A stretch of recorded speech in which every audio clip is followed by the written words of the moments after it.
Okay. Good morning, everyone. We want to say thank you for joining us today.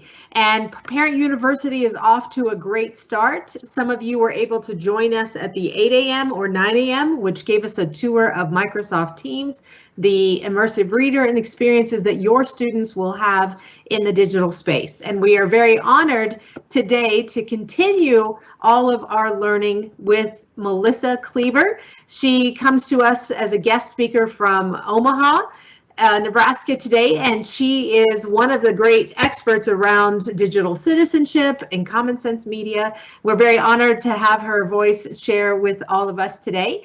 So we'd like to officially hand it over to Melissa. Thank you and welcome virtually to Wichita Public Schools. Well, thank you and welcome. I'm so happy to be here with you all. As was said, I am Melissa Cleaver. I'm with Common Sense Education as one of the outreach managers. I reside in Nebraska and oversee this region of Nebraska, and I'm housed in Omaha Public Schools in a partnership with them specifically. So you're welcome to follow Common Sense Media and myself. If you have any questions from this session, I'll be happy to field some of that. Just to give a little bit background for those that may not be familiar with Common Sense has 3 platforms that we work from. We have our Common Sense Media platform, we have our Common Sense Education, and our Kids Action. So we like to say we rate, we educate, and we advocate for kids, families, and schools. And many of our parents are familiar with Common Sense Media because that's where a lot of ratings and reviews for movies, games, apps, all kinds of things are found, and a lot of really great parent resources and advice. And we'll show a little bit of that here in a little bit. We also have our Common Sense Education platform, which is where I work primarily from. I support a lot of teachers across the state of Nebraska around our digital citizenship curriculum, which I understand your district is going to be using as well. And then we also have our Kids Action piece, which is our advocacy area, where Common Sense is working closely with creating policies to help make the internet safer for our students and our children. So that's kind of a little bit about Common Sense. Today's session that we're going to be going into is really about creating that safe remote learning environment at home. So let's go ahead and jump in here. Normally, I would like to do something like a Menti or a Pull Everywhere, but just for the sake of time, I'm just going to, if you want to throw some words in the chat, but just let's address the big elephant in the room of how are we feeling about this upcoming school year. I know there's probably a lot of mixed emotions. Myself, I am a parent of 3. And by the way, I've been an educator. This will be my 28th year in education and my 21st year as a parent. So I have 3 children. My oldest is 21, and we're all kind of navigating this new field. So let's see. In asking this question before with a group of parents, these were some of the things that they had to say, and I imagine this is what many of us are also feeling. I know I myself just this week had my child go back to school in their remote learning environment, so a bit of anxiousness, nervousness, worried. I loved this one. Somebody said even cautiously optimistic, relieved. So a lot of mixed emotions, or bag of emotions here. So before we really jump into our things, I thought we would take a moment to just do something to kind of prepare ourselves. So here's what you're going to need. Obviously your computer, which you have because you wouldn't be seeing me right now. Maybe a pen and paper. And then if you have a glass of water or something. And if you do not have a glass of water nearby, you can have a metaphorical glass of water. Because really what I want us to do is to right now just on that piece of paper, doesn't have to be a big one, just a little one, I want you to write down some of those feelings and emotions that you have or those stressors that we have around this whole concept of remote learning, because we are all kind of in this boat of, oh my goodness, what's happening, right? So go ahead and jot those down.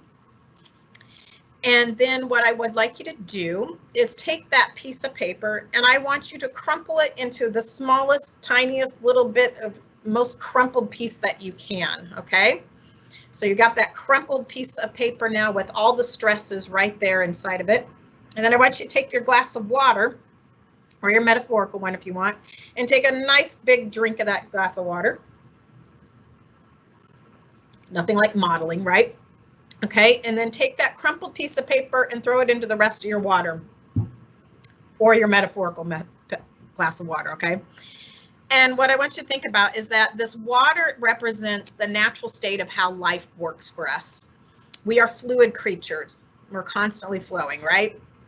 And that crumpled piece of paper that you threw into that water represents how the stresses will soon become part of that fluid journey. And it's some of these stresses that really help shape us and who we are and give us our strengths and capacities that we can learn and move forward, right? So I think that's where I want to frame us, that we're all kind of in this big stress ball. And if you think about how a diamond is created, it's under that extreme stress. And so, I mean, there are going to be tons of diamonds coming out of the start of this school year because of all the stresses that are around it. All righty, so let's go ahead and jump into our session. So our agenda for today in this Parent University is that we're going to be looking at establishing a balanced media diet. We're going to talk about home learning spaces and remote learning days and what that can look like and what you can do. And then also how to become your child's learning coach and really what that kind of means. So as we were talking about those stressors in this remote learning, you might be feeling overwhelmed in how you're going to manage your work commitments along with the school support. And that is a completely normal, absolute, realistic feeling to be having. And you might also be having trouble defining what that parent support might look like in this remote learning space. You know, we're very familiar with what it looks like in that in-school space. You know, we attend our parent-teacher conferences, we do some phone calls maybe once in a while, we sign some forms that go back to the school, that sort of thing, maybe occasionally volunteer in the building for things. But in this remote learning space, we're going to have some different ways that the role of a parent really needs to kind of evolve into so that we can create this best space for our students. So let's take just a little bit of a look at learning models, and these are a variety of learning models, and I know Wichita Public Schools is using a couple of these. But when we say remote or distance learning is sometimes referred to as, that's where you have the learning completely going on in the home through a digital platform with a teacher. And in that remote learning space, there may be two different terms that I want to kind of, that are talked a lot in education. There's called asynchronous and synchronous. And I know as a lot of parents, it's like, what does that even mean? Well, asynchronous means that you have that live teacher happening and the students are live at the same time and they're or I'm sorry, asynchronous or synchronous is when they're live and they're having that time. The asynchronous might be some content or video prepared content that the student can watch outside of class or outside that face-to-face live time and might be doing some learning there and then kind of going back into that live mode at a later time. So it could be a combination of those. Hybrid, as you can see there, would be some of that home learning as well as maybe some students in a classroom space combined at the same time. And then also some districts are using the whole in-person place, but you might still have those digital devices. And again, you may have that asynchronous and synchronous learning happening in any three of these models here. So I know Wichita Public Schools has a variety of different models to work from, but those are some terms that might help you clarify things. All right, so what is your family's vision around media balance? So let's kind of talk about that here, but before we really jump into what this is, I want you to be thinking about your media balance and what it could be. We're going to kind of look at the digital landscape and what it is today. So we're going to have some data here that we can kind of look at. Common Sense does a variety of studies and research, and this is one that comes from our Common Sense Census for media use by tweens and teens. And this was just done back in 2019, pre-COVID, I will say, but still pretty interesting to look at the statistics, noticing that on average, or what we're seeing for 8-year-olds in 2015 is that 11% of them had a smartphone. As of 2019, it has jumped up to 19% of our 8-year-olds. And then we compare that all the way over here to our 18-year-olds, and we can again see 77 to 91%. So definitely a huge increase that's jumped quite a bit. And I would imagine even a little bit more, even in this COVID situation. So along with that, we want to then take a look at then what is that daily screen use that's happening for our kiddos. And note that within this study, this was, there we go, that this is not including that time that is spent for school or homework. So this is outside those school hours. We're seeing an average use of our tweens, and tweens again are about our 11-year-olds to about 13, is 4 hours and 44 minutes. And then with our teens, it jumps up even more with our 7 hours and 22 minutes. That's a pretty good jump. And what's kind of interesting about the statistic is looking also at our lower income homes, we see in our tweens specifically a much higher increased use of their tech or their media to around 5.5 hours. So those are some concerning things that we need to be aware of. This is the digital landscape that our kids are living in.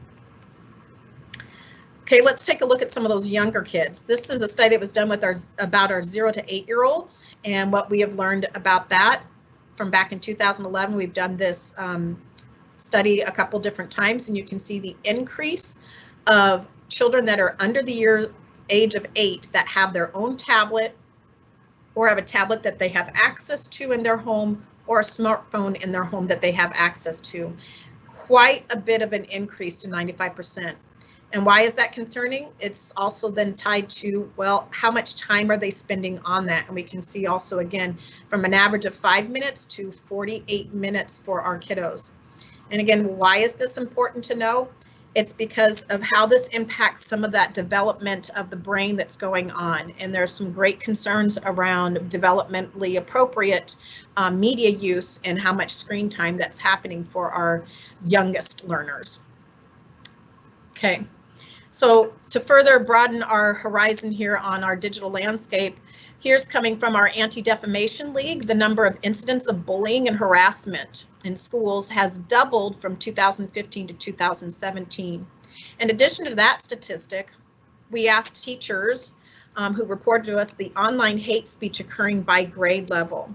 And I want you to take a look at this graph for a moment and kind of think to yourself, what grade bands do you think associate with each one of these different colors? Okay. And now let's have the big reveal. Surprisingly, I think to me was that we had 14% of this in our K-2, meaning kindergarten through 2nd grade, where teachers were reporting some sort of hate speech occurring. So this certainly does raise the concern about the need and the why. Digital citizenship is a really important aspect for setting those skills and dispositions with our children, both at our homes as well as in the classrooms. Okay, and then finally, if that wasn't enough to establish what the current digital citizenship culture is like, let's take a look at how devices are impacting sleep. This came from another one of our Common Sense studies about parents, teens, screens, and sleep back in 2019, just this last year. So we're seeing from both parents and teens that they are telling us that mobile devices are close by at night. And you can see the difference here. Teens actually having the device in their bed is about 29% or within reach of their bed. And us adults aren't much further of being different from that either. Why is this something that we need to be aware of? Well, in that same study, we learned that 1 out of every 3 teens and 1 out of every 4 parents say that they have sleep interrupted by notifications at least once. Why is that important for us with our kids? Well, as we know, sleep is a very important part of that brain development that occurs, and our students really do need that sleep and that downtime, and that interruption in sleep disrupts that kind of resetting of the brain that needs to happen and occur. So it really becomes an important understanding of how sleep's tied into that and how their learning is going to be absorbed the next day in school if they are lacking some of that sleep.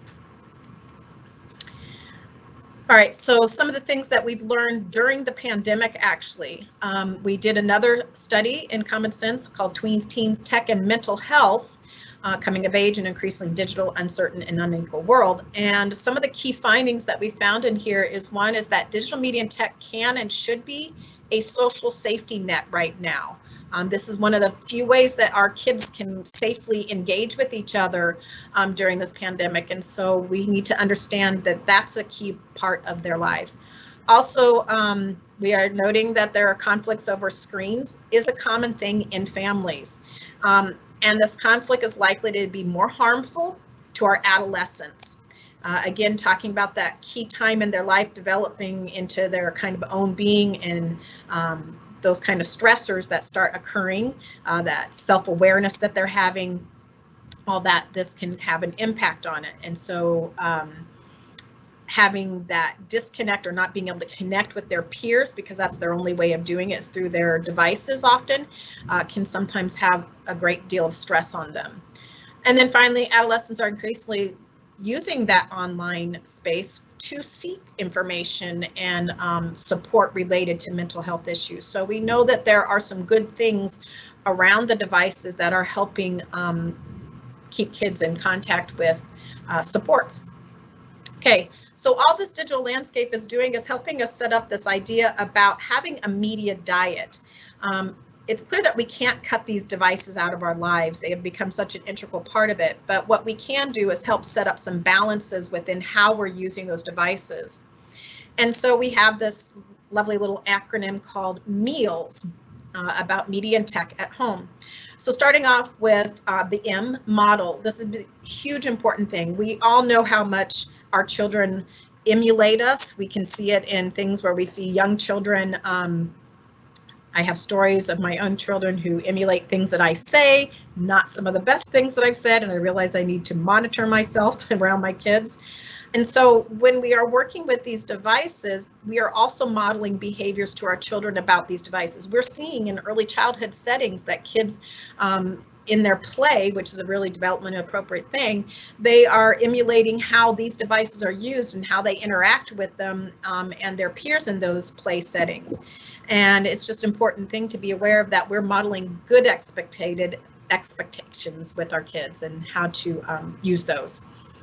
Things like putting down the device and having eye contact when you're actually speaking to your child. That eye contact is a really important part of their development in those very young children. So E is the next one in our meals plan, is having conversations about the content that the kids love to watch. It's really important at all ages, not just our younger ages, to engage them and then help them make that connection to their real life. And so they're not just living in this online world, making those connections, and you as a parent can help facilitate those conversations. Next is A, and that means adjusting. Understanding that not all screen time is the same, that there are healthier uses of the screen time. So you really want to make sure that the time that is being spent on screen is high quality time. And that's where Common Sense has a lot of resources. And at the end here, I'll be sharing with you some spaces that you can go to get some of those resources on our website, as well as on the website called Wide Open Schools that Common Sense is powering.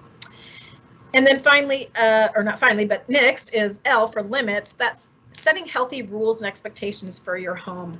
And that's where you can see next to us here the family media agreement. And you can access this agreement through this URL here. I'll also show you when we go to Wide Open Schools where you can get some resources such as this. This family media agreement is a really great idea to set up for your family, and you can identify what's important to you and your family values. And it's kind of templated so you can pick and choose the parts that are important to you. And setting it up at a very young age is really good idea, and then continuing to have that agreement and possibly tweaking it every couple of years as your child gets older, because you really want to start developing so that they are taking ownership and balancing their own media versus you balancing it all for them. So that way, when they head off to college or into the work world, they're better at balancing their own digital lives. So you can help facilitate that through these agreements. And then finally, support your family, as well as other parents in your network with healthy habits. So friends, neighbors, you know, the kids that they spend time with around, or the parents that they spend time with, make sure you're having conversations about your expectations of your media diet. And make sure everybody's on the same page. This is especially important in those families that have split families where mom and dad live in separate homes, or maybe kids are spending a great deal of time with grandparents or those healthcare providers, really kind of those adults that are in their life, making sure that the expectations of your home are communicated and everybody's kind of on the same page. All right. Another piece that's similar to that media agreement, the family media agreement, is this new one that we just came out with called our Digital Learning Pledge, and then we have the Digital Learning Agreement for a little bit older kids. This is going to be a really key piece for that homeschool connection. Teachers are using these, or you might even suggest it to your classroom teacher as a way to make sure that you're communicating about what the expectations for those times that are spent online during school day, and make sure everybody is very clear about those expectations. And these again are templated, so you can cater it to the needs of the classroom or the setting there for you, your child, and their school experience. Okay, and then finally, just kind of wrapping up some things about the risks of social media use. Again, understanding that there are risks, but then at the same time, there are opportunities. And that study that Common Sense did, we can kind of identify some of these. And some of these things are just to be aware of at different ages. Like key things for our 10 to 14-year-olds is understanding that they're entering their social media for the first time, and that this is oftentimes also associated with first onset of mental health symptoms for many kids. So being aware of what you can do to help balance that and make sure that that healthy use of that media is happening. Also making sure those risks of kids that are under 13 that are engaging in social media, knowing that those age restrictions are set up for a purpose to really help filter what's age appropriate content for those young developing brains. And then also just being aware that some of the risks that come from this COVID situation is much earlier entry into social media than anticipated or even desired by a lot of families. So keeping that in mind as we move forward and thinking about that, along with some of these other things for all ages to be aware of, just understanding that it increases the risks of adolescents that tend to be more sensitive around things like rejection and social comparison and offline bullying and victimization. They tend to be a little bit higher risk than in those online environments as well. So these are some of the risks that I know we as parents are very concerned about. But it's important to also keep in mind that along with things like these risks, that there are also great opportunities from these social media platforms. And it's again about creating that balance, knowing that you can have settings to monitor and identify and address interest and emotional needs from your child, helping develop sensitive time of social learning and accessing the unlimited range of content and things that are support for your kids. Opportunities for peer mentorship and supporting young peers as they transition to online environments. So a lot of good can come from their social media, but it really becomes that piece where you as a parent need to be aware of what they're engaged with and having those open conversations to be able to curtail some of the risks that are there as well. All right, so we're going to move into now thinking about your family's vision around home distance learning environment. Okay, so I have a bit of a checklist here as you start thinking about what's your vision about it. And I would love and encourage you that if you have thoughts of things that you're trying at home, go ahead and throw that into the chat and share that with others, because our best learners come from all of us collaborating together and come up with some of the great suggestions and ideas of things that have worked for you in your home environment. But here's some key things. So the checklist. First thing, be respectful of the tools. Really teach your child to respect the device that's coming home from the school, and also thinking about how they're engaging with that device. A new term that's come up is this thing called Zoom bombing. Although I know within Teams there are certain settings and things that can help prevent people from outside the tenant from jumping in, which is a nice safety feature within Teams. But there's still things that we want to make sure that the kids are not jumping into different places that they shouldn't be, or how they're engaging when they are in those online learning spaces, you know, setting up expectations for them, talking about inappropriate images that shouldn't be happening, how they're engaging in the chat and the language that they're using. And that all comes from some really good digital citizenship that's being taught. And you as parents can help reinforce those expected behaviors. Also, that kind of goes along with being respectful of others, reinforcing the idea of being courteous to the teacher. Understand our teachers are under a lot of stress as well, and they are in this new together with us. So giving them some grace as well will be really important. And also helping kids not tease other kids, under these circumstances, as we are all learning how to engage in this space. And that's where those digital learning pledges that were mentioned before in the media diet piece, that will become really helpful. Okay, and then staying safe. So live video chats, some things that we do need to be aware of is that they could be recorded and screens captured by fellow student participants. And it's important that kids are really mindful about their image and the audio that they are sharing and saying is appropriate, but then also just being aware that these things may be happening and having conversations and keeping open dialogue with your school so that they, or your teacher, so they can be aware of any of these online behaviors that are possibly harmful or hurtful to other students in the classroom. That's where sometimes those teasing pieces can come from. Another piece of the learning environment checklist is reducing distractions. This is becoming something that we are seeing across our nation is, the fun of we're in our home environment where we're very, very comfortable with our things that we're surrounded by, and kids are wanting to share those things, and helping kids understand that this time is their learning time and that those distractions need to turn away. One of the big ones that we're seeing is distractions such as TVs on in the background, or another piece is if you have multiple children all in the same learning space, what are some things that you can do to help diminish some of those distractions? And like our pets or games, that kind of stuff, putting those things away or putting them in a space that's for after school times. And of course, that's unless the teacher encourages it, because sometimes there's some great engagement things where maybe it's a little bit of a show and tell type thing. But just make sure you're having conversations with your kid of what's appropriate to show or share in your classroom or in their classroom. Choosing neutral background. This is another thing that we're finding that we really want to be cognizant and considerate of our home spaces and maintaining some privacy in the home. So picking a space or a setting that is a very neutral background could be one way to do it. Helping create a quiet space too that's their own learning space.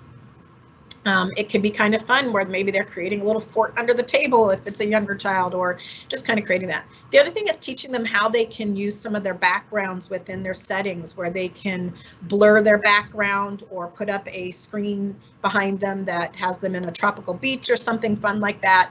But just something that then protects your privacy of your home would be something you want to consider. And then finally, this maybe sound ridiculous that we need to actually point it out, but it has come up, is don't bring the devices into the bathroom. Probably a bigger concern with some of our younger learners who are just kind of, a little fly by the seat of their pants kind of thing. And if they gotta go, they gotta go. So taking the time to make sure that they know how to mute and stop their video, not leave the class so that they can go and take care of business. Also teaching them to let their teacher know that they need to run to the bathroom. That kind of thing, but encouraging them that they are not bringing the devices in the bathroom. This will help on privacy issues, but also just cleanliness, and so that the devices are staying clean and germ-free is going to be an important piece to that. So I know it sounds ridiculous, but it is something that you'll want to practice because it's come up.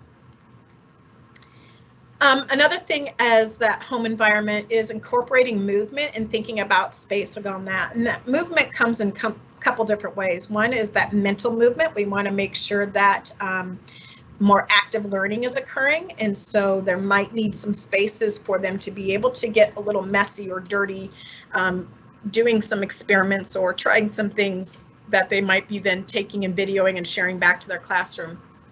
But also then physically having that space to be able to move around. So keep that in mind. And in a little bit, I'm going to also share about some ways that you can help facilitate some of that movement. And that comes in stretch breaks. I know a lot of districts are using kind of models of how they're structuring their day, and that there may be structured transitions or breaks within the day, so they're having good time to get a stretch. I encourage that that's the time that they get up and be physical and move around, rather than going and playing a video game, since they're already on a device for so long. And our wide open schools that I'll show you in a little bit here will have some great resources where you can find a variety of different types of things that you can do right there in your home. Especially, I know how weather can get in the Midwest here, and there'll be times that we might not be able to be outside, and so getting that stretch break inside will be an important piece. Also, part of this is also creating the environment for that mental fatigue, knowing that there may be some social emotional stresses, and that social emotional stress can interrupt that learning as well. So being aware and cognizant of that mental fatigue that may be occurring. And this will be an important piece of that communication back with your teachers of letting them know what's going on with your child as far as that mental fatigue, so that you can come up with a plan that's suitable for your child, that's going to help them be ready to learn at all times, and addressing those mental fatigues. And again, in a little bit, when we go to wide open schools, I will show you some resources that are some great stress reliever techniques and things that can be done to help balance out and take away from that mental fatigue that's going on from all this online environment. Okay, another resource that may be very helpful for you as you think about your environment and your media balance is a new texting plan that Common Sense has opened up. All you have to do is on your phone, go to the phone number 21555. You could even do that right now. Pull out your phone, go ahead and dial in that number. I will say that this Tech Balance program is targeted for parents that have 3 to 8 year old, ages 3 to 8 years old. However, I have no children that age, and I've joined it, and there's some really good tips that I appreciate as well. So you are going to, it is a free, except for if you have a mobile provider that has certain fees that apply, but the program itself is free. You get about 2 messages per week, and occasionally on a Saturday there might be a poll question that comes in. And at any time, if you're feeling too overwhelmed at it, you can do a couple of things. You can, have your own media break and text the word pause, and it'll pause you for a time period. Maybe you're on vacation and you just don't want those interruptions or whatnot, you can do that. Or if you want to opt out of it anytime, you simply text the word stop. But again, these are great resources that Common Sense has curated through our team of editors on things that will really help you manage that tech balance and things to help create those healthy habits at home.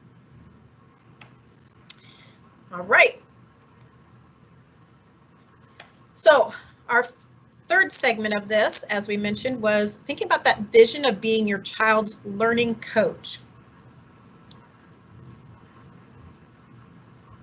All right, sorry. So let's first address, what does that really kind of mean even? What is a learning coach? So in this remote learning kind of atmosphere, in order for your child to be successful, it's really going to require this strong school-to-home support system, and a learning coach is going to be played by the role of a parent, a family member, or a trusted adult that's available there with the child. And the amount of assistance is going to really depend and vary on the age of the child and their own capacity to complete work independently. And it often may look at the very beginning and the onset kind of heavy, as we transition and get students familiar and get the routines and procedures down, trickling into a little bit less. But here's some of the things that the learning coach will help do. One, back to that learning environment that we were talking about. The learning coach is the person that's really going to help set that up and reinforce those things. Provide that instructional guidance, and then also frequently communicating with teachers and creating that stable learning experience. Thinking back to the providing instructional guidance, that's another thing nice about wide open schools, is there's resources there to help you as a parent. If there's a math concept that you're struggling with, you can go in there and get the kind of background information. But I also encourage you to reach out to your classroom teacher, because they may also have resources to help you be able to then support your child at home. Okay, so let's take a look at the checklist for a learning coach. Excuse me. First off, you want to start off by determining what is it that you're going to be needing. Identify what's the video conferencing software that your child will be using. Is it going to be Microsoft Teams, Zoom, whatever? And I believe within Wichita Public Schools, it's the Microsoft Teams environment. So you'll just want to get familiar with what that is. And in addition to that, what are some of the other digital tools that are going to be used in the classroom? It might vary from class to class or school to school, but things like Seesaw or the LMS that's being learned or used, which LMS stands for Learning Management System. So that might be a variety of different types of apps that are being used, and just become familiar with what those might be. Also assemble any of the other necessary materials like the textbooks, the papers, and pencils. Find a space in the home that these things can sit and be in, and in where it can be kept so it's easy to access when they're in their video call. And just check with each teacher, because every teacher may be different as far as what these materials might be. Also, it might be good to use some earbuds. This will also help the distractions of the home environment for the child, and also improve the hearing of what's being said by the teacher or other classmates. Another tip that's really nice here is within Teams and a lot of different video platforms, there is the ability to have closed captioning, which in the event that maybe your child's audio on their device is not working properly, if the closed captioning is running and they're a reader, they will be able to follow along with what's being said in the classroom. I know my daughter has recently experienced that, where the audio just kind of went a little wonky, but having that closed captioning was able to allow her to continue to keep up with what was happening in the class till the sound was resolved. All right, set expectations again of how your kids should conduct themselves.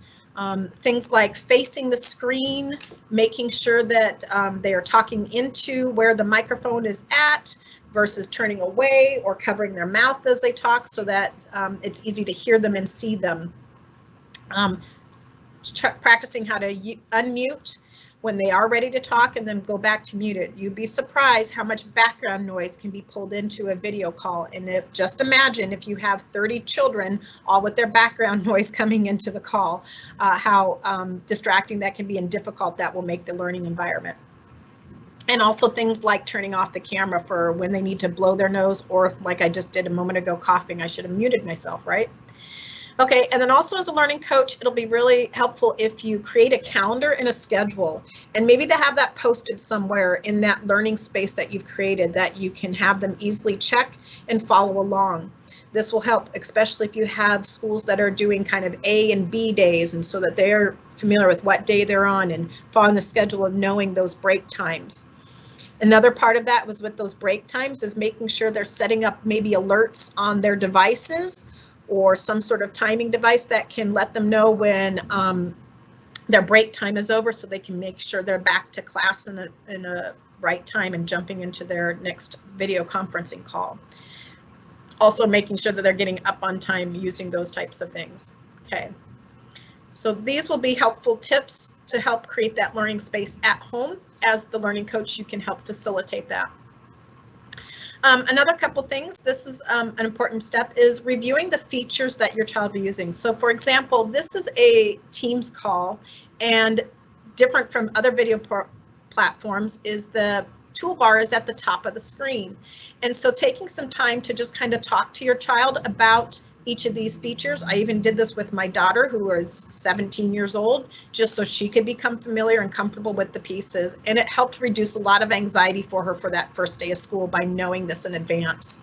So showing them how they're going to answer or join a call. And this is another piece that you're going to have that communication with your teacher, because there's a variety of ways. They may send a link in an email. It might be showing up on a calendar invite. It may be in the Teams chat area. So knowing how your teacher plans to communicate their joining will be an important piece. Teaching your child how to turn on and off that video. So in the event that they need to blow their nose or do something, they can do that and to be respectful, as well as that muting button, and making sure they learn how to do that so that they can be sure to unmute when they need to be heard and mute again. And I will also encourage this tip. I was working with a child the other day who wasn't being very patient with the clicking of the buttons. Some devices need a little bit more think time, as they say, to react to the clicking of the button. So have them click it and then wait. Don't keep pushing the button, because all they're doing is turning it on, turning it off again, and it's too quick for the device to catch up with it. So just adds to the frustration level. So help them learn how to have that patience. Also, show your child where the text feature is. So in the event they're having audio issues, they can alert their teacher of that issue. And also sometimes teachers are having them do some engagement pieces through that resource. And then finally, sharing their screen. As they get more comfortable in the learning environment remotely, they will have more opportunities where they might share something that they are working on with the rest of the class. So learning how they can share and turn on the screen and turn it off. And then finally, how to leave a call, and the difference between leaving a call versus turning on and off your video. So again, for example, going to the bathroom. But in the event they should leave the call, you want to teach them how to get back into the call if there should be the accident of leaving the call. So those are some great things that a learning coach will want to cover with their child. Other great things, make sure that the device is plugged in. Video conferencing drains the battery extensively, so you want to make sure you can do that. Also, I forgot to mention back on the previous page, if you're noticing a lot of lag time on your videos, turning off your videos so that you can keep the speed up on the device might be something that you may need to do. But again, communicate that with your teacher, with your child's teacher, that you're maybe having issues.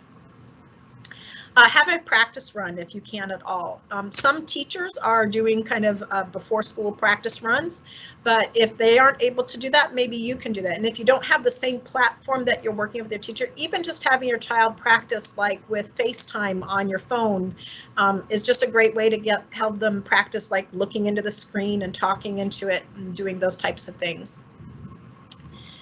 And then finally, don't forget about sleep, that very important thing. Make sure that our kids are getting their sleep time. And so one of the things, as we were talking earlier about that brain development, biologically what happens with us is that our brains are set to see blue because of the sky as a meaning light, and it's time to be awake.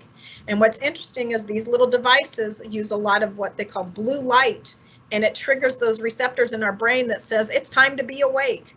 And so it's important to make sure that we're downtime from our devices at least an hour before actual bedtime so that the brain can start to set into that good sleep mode.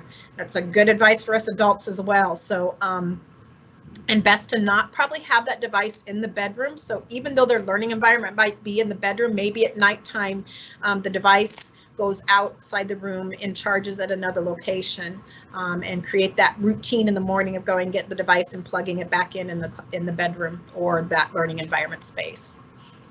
Okay. All right, so now at the point where I want to show you where some of these great resources that I've referenced throughout our tips here today. And like I mentioned, we have Wide Open Schools.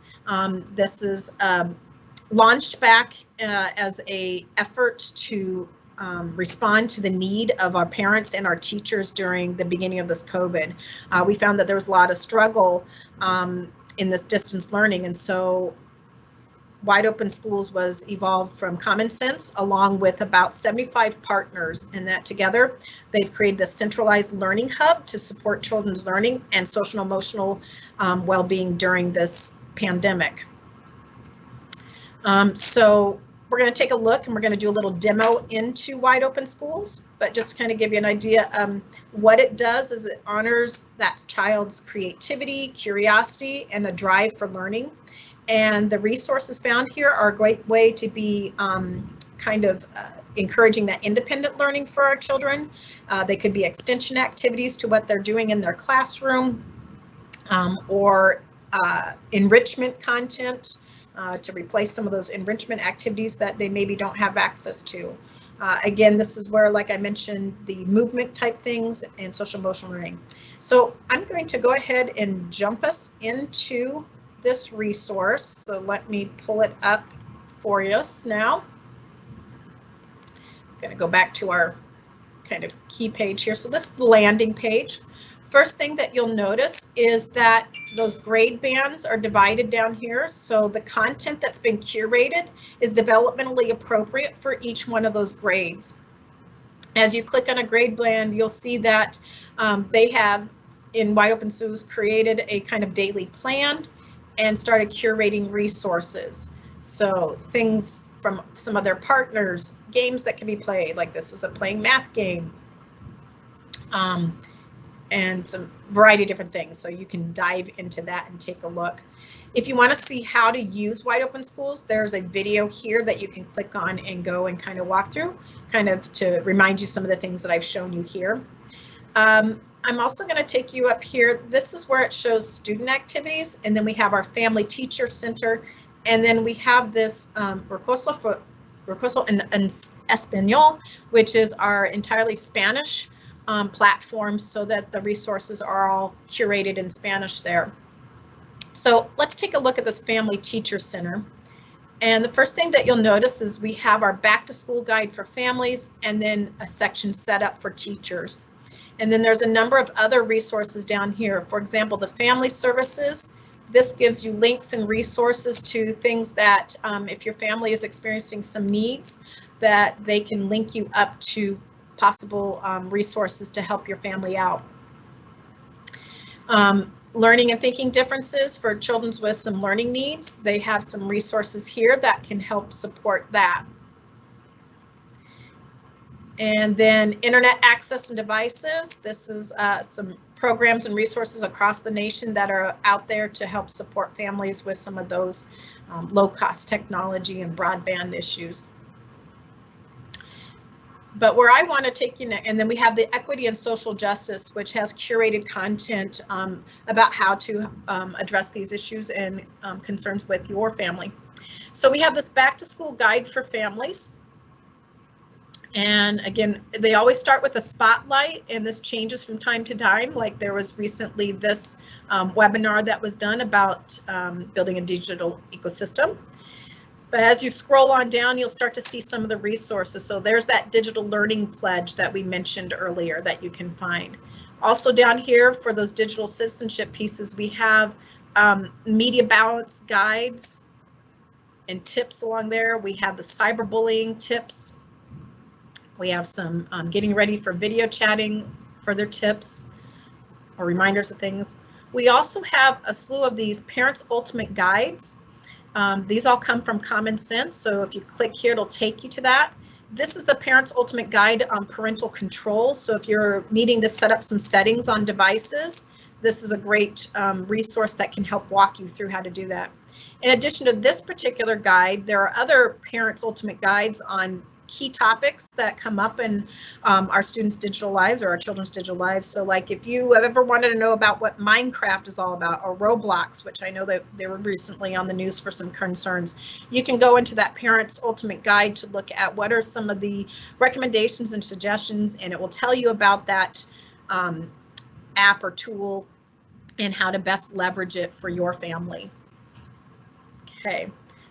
As you scroll on down, you'll find that there are also some activities that are on here for offline.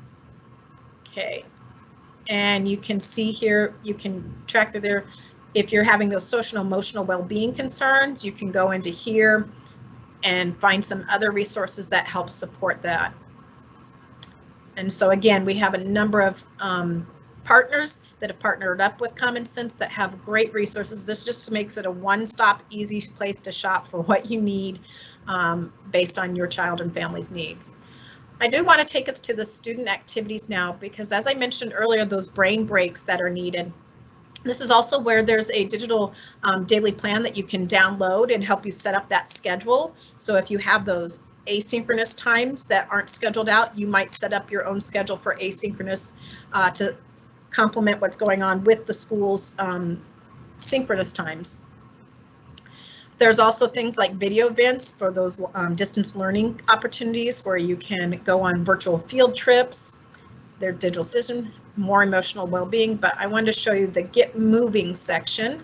This is where you can find resources that will help that movement and what can be done at home. They have great ideas that have been pulled together And they try to combine both ideas that can be done offline as well as done online. So again, we're giving that brain break from the digital device by providing some of these offline resources.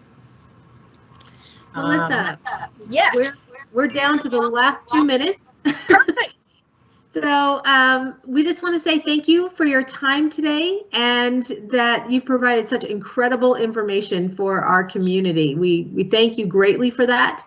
And families who were able to join and caregivers, we want to say thank you for your time. Hopefully, Melissa's wonderful resources have helped get your maybe some of those anxieties a little less, or have given you enough information to help you feel excited for the next steps. So our next session on Parent View will start here in another minute. That'll be in another link, but we'll see you there. Thank you, everyone. Okay, thank you so much.